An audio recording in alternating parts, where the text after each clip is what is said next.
The project itself was always about risk, being adventurous and beginning with nothing and hopefully creating something. Let's just throw these poets together with a composer and see what happens. As an artistic director, you're used to taking control of projects and leading the vision.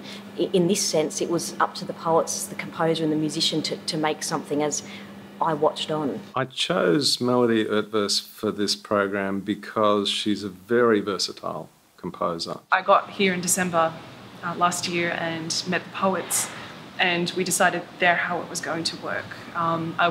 We would do the process of getting the poems, I'd write the pieces, and have individual deadlines for each poem.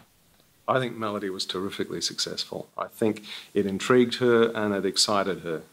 And I think we're very lucky that the three poets were so good and also so very different.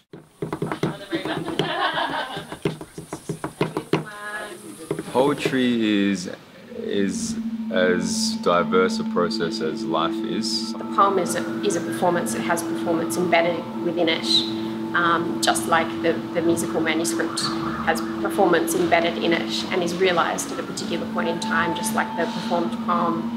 And that every reading of a poem produces different inflections or different interpretations, and every musical performance as well operates in a similar way.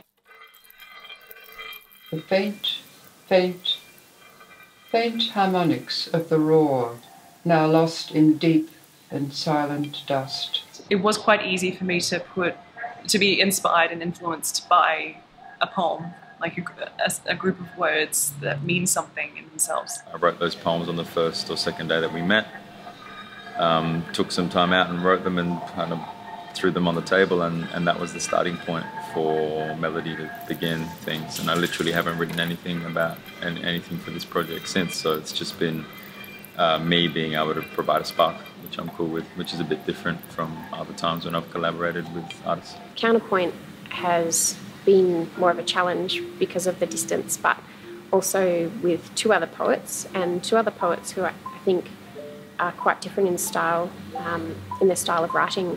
That has been quite interesting for me, is finding a way to open up my poetic process. The duration of the project and the writing was drawn out over, I think, 4 or 5 months of actual writing. So I would receive the poem, then I would make the piece, send it to Claire. Claire would record it and send the recording back to me with her comments as well. So it was also, I was getting Claire's feedback in terms of, you know, you can't do this, or maybe try doing this instead. How about we make this part longer, shorter, etc. So it was truly a collaboration in that respect. In terms of the parameters we set and what we're able to do, I think it was a success.